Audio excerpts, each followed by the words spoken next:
Bonjour, bienvenue dans le tuto TactiHobby, le porte-clés à coudre.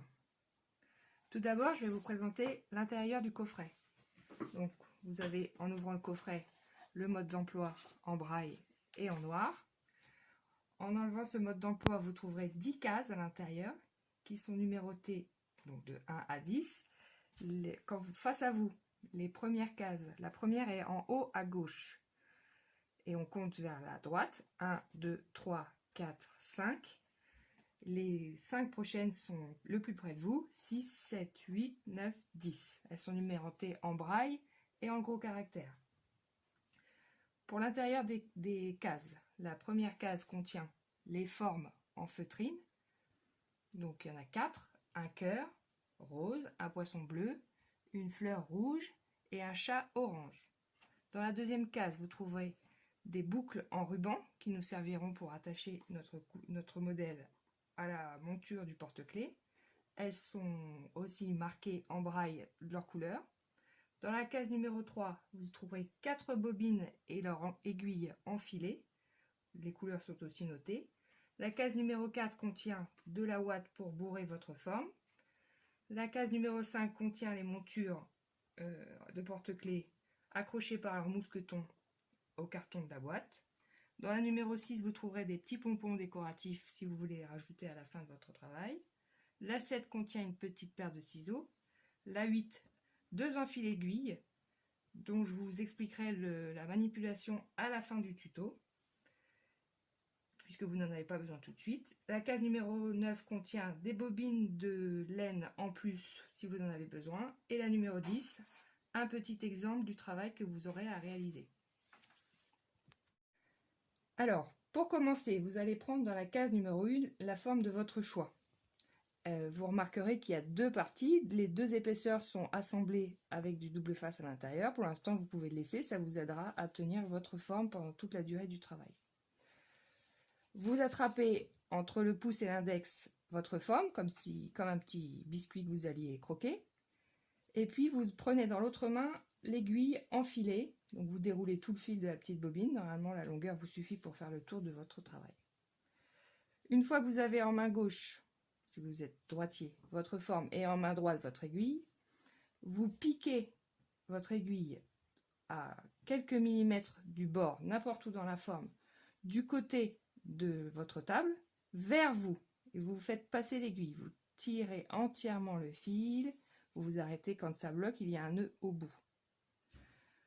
Pour faire votre premier point, vous repartez à votre index, vous sentez votre premier point au dos de votre forme, vous piquez à quelques millimètres et vous refaites passer votre aiguille à travers le tissu vers vous. Vous tirez à nouveau jusqu'à ce que ça bloque. Vous avez votre premier point. Il s'agit maintenant de faire le tour entier de la forme de la même manière. Donc on reprend l'aiguille, on se met au dos de la forme vers la table, on pique l'aiguille à quelques millimètres de votre doigt et vous faites passer l'aiguille dans le tissu, vous tirez entièrement le fil tranquillement et ainsi de suite sur toute la longueur du contour de la forme. Voilà, donc on a fait quasiment le tour de la forme. On s'arrête quand il reste l'espace de passer un doigt à l'intérieur des deux, comme si c'était un petit sac, pour pouvoir maintenant le remplir avec de la bourre. Donc vous prenez la bourre en case 4, vous remplissez votre forme. Hop. On n'est pas obligé d'en mettre beaucoup, juste pour lui donner un petit air de coussin. Voilà. Une fois qu'on a rempli notre forme, on ne referme pas tout de suite. On prend en case 2 un petit ruban qu'on a choisi, une petite boucle en ruban.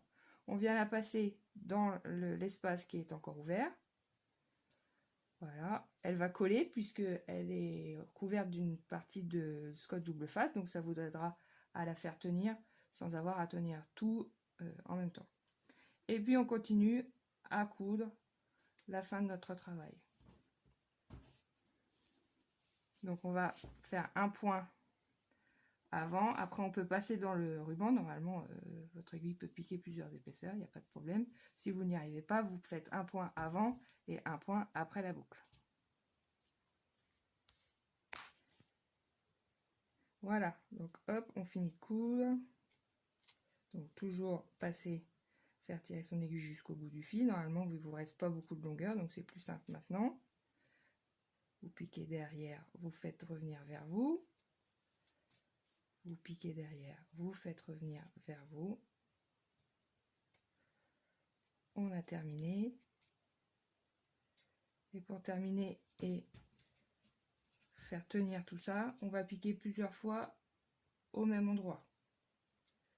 Donc, dans une boucle, dans un point qui est déjà fait, vous sentez avec vos doigts, vous pouvez, c'est pas précis, ça n'a pas besoin d'être très précis, donc vous inquiétez pas, du moment que vous avez l'impression que vous êtes au même endroit, vous piquez 3 fois au même endroit, en faisant devant, derrière, et c'est terminé.